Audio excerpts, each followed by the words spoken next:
Hello दोस्तों, कैसे हो। एक और नया थर्सडे और वादे के मुताबिक फिर से हाजिर हूँ आपके लिए एक नया वीडियो लेकर, जो कि आपके लिए होने वाला है काफ़ी इन्फॉर्मेटिव। तो वीडियो देखें एंड तक। आज बताऊँगा मसल मास गेनर के बारे में। ये एक सप्लीमेंट है और सप्लीमेंट्स के बारे में आपने मुझसे कुछ कमेंट्स किए थे कि आप मुझे बताइए, हमें बताइए। वही मैं कोशिश कर रहा हूँ कि एवरी वीक आपको 2 वीडियो दूँ, जिसमें से एक होगी इन्फॉर्मेशन ड्रग सप्लीमेंट और ये सब के बारे में, और एक होगी वर्कआउट टिप्स, डाइट मील, ये सब के बारे में। तो आज बात करेंगे मसल मास गेनर की। मास गेनर वैसे तो बहुत तरह के आते हैं, बहुत सारी कंपनीज इसको बनाती हैं, लेकिन आप सिर्फ इसको समझिए बेसिकली ये 2 टाइप के होते हैं। एक मास गेनर होता है जो सिर्फ कार्बोहाइड्रेट और कैलोरी पे डिपेंड होता है, उसके अंदर इंग्रेडिएंट्स के नाम पे सिर्फ यही 2 चीज़ें होती हैं। एक मास गेनर ऐसा होता है जिसमें प्रोटीन भी ऐड होता है, क्रिएटिन भी ऐड होता है, और कुछ टेस्टोस्टेरोन को नेचुरली बूस्ट करने वाले इंग्रेडिएंट्स भी ऐड होते हैं। तो वो आप समझ के लीजिए कि आपको ज़रूरत किस चीज़ की है। आपका खान पान डाइट अच्छा है, सिर्फ आपको ऐसा लगता है कि मैं मेरे कार्ब और कैलोरी पूरे नहीं कर पाता, इसलिए तो आपको सिर्फ कार्बो वाले गेनर पे जाना चाहिए। और अगर आपको लगता है कि मुझे अलग से प्रोटीन नहीं लेना है, इसी से पूरा करना है, तो आप वैसा पिक कीजिए, वैसा चूज़ कीजिए जिसमें आपको प्रोटीन ऐड हुआ मिल जाए, ब्लेंड टाइप। मास गेनर में क्या इंग्रेडिएंट्स होते हैं, किस तरीके से चीज़ें होती हैं, और वो कितने लोगों के लिए लाइफस्टाइल पे डिपेंड करता है। अब लोग वही हैं eggetarian, vegetarian, non veg and vegan. जितने भी मास गेनर होते हैं इनमें तो किसी भी ऐसे नॉन वेज की या किसी अलग चीज़ की ज़रूरत नहीं है, ये बाकी के वेजिटेरियन फूड से भी लिया जा सकता है। अब बात आती है उसमें अगर प्रोटीन ऐड है तो ये भी आपको पता करना पड़ेगा कि वो प्रोटीन किस तरीके से ऐड है।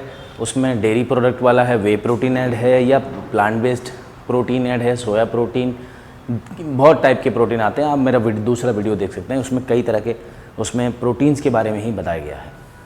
तो ये आपको सिर्फ चूज़ करना है आपको क्या चाहिए। अब लेना किस तरीके से है ये भी आपके लाइफस्टाइल, आपके गोल, आपके डाइट प्लान पे डिपेंड करता है। सपोज टू बी आपको 4000 कैलोरी पर डे कंज्यूम करनी है, तो आपको ये देखना है मास गेनर की एक सर्विंग में कितनी किलो कैलोरीज आपको मिल रही हैं। किसी में 600 आती हैं, किसी में 400 आती हैं, किसी में कम, उससे ज़्यादा, अलग अलग वो कंपनीज आपको प्रोवाइड करती हैं।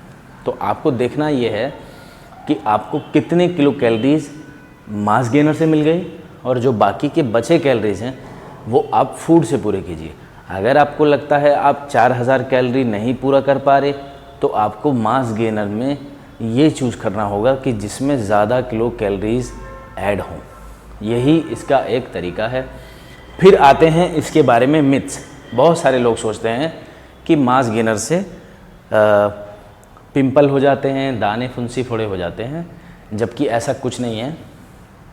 ये भी या तो आपके मास गेनर में मिलावट है, या आपको किसी ने डुप्लीकेट बेच दिया है, या फिर आपको उसका यूज़ करने का सही तरीका नहीं पता है। उसका यूज़ करने का सबसे पहले तो आप देखिए वो ओरिजिनल है, जो भी आपने प्रोडक्ट बाय किया है वो वही है जो आप बाय करना चाहते थे, सेम ब्रांड का है, उसमें कोई मिलावट नहीं है।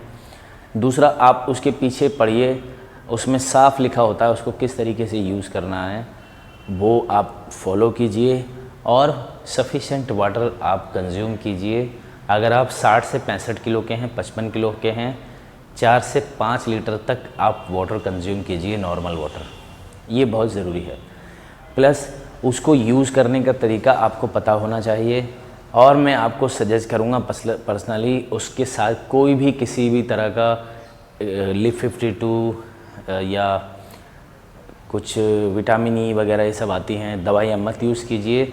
अगर आपको वो यूज़ करनी पड़ रही है तो ज़ाहिर सी बात है आपको वो यूज़ करना नहीं आता, या आपके मास गेनर में मिलावट है।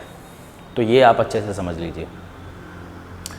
अब उसको यूज़ कब तक और कितना करना है, मैं ये सजेस्ट करूँगा आपको कि जब भी आप मास गेनर यूज़ करते हैं तो आप एक आइडियली वेट अपना गोल बनाइए कि अगर आपको 75 kg होना है तो जितना जल्दी हो सके मास गेनर को लेकर आप 75 केजी के हो जाइए। उसके बाद आपको जो भी बॉडी का आपका गोल है उसको अचीव करने के लिए आप प्रोटीन को ऐड करें। प्रोटीन आपकी मसल सिंथेसिस को बढ़ाता है, रिकवरी को बढ़ाता है, मसल मास मेंटेन करने में हेल्प करता है, मसल को लॉस नहीं होने देता। तो मैं आपको ये सजेस्ट करूँगा आप इस तरीके से उसको यूज़ कीजिए। और अगर इसमें कोई भी आपके डाउट या कुछ रह गए हो आप मुझे कमेंट्स करके बताइए, मैं ज़रूर उसको आपको जवाब देने की कोशिश करूँगा। आज का वीडियो यहीं तक है। मेरे ख्याल से मैंने आपके सारे सभी सवालों के जवाब दे दिए हैं। तो थैंक यू वेरी मच। आप बहुत सारा प्यार दे रहे हैं, वीडियो मेरे दिखते जा रहे हैं, बहुत सारे सब्सक्राइबर्स आ रहे हैं, व्यूज़ आ रहे हैं। तो मुझे लगता है मेरा चैनल ग्रो कर रहा है। इसके लिए आपका बहुत बहुत धन्यवाद।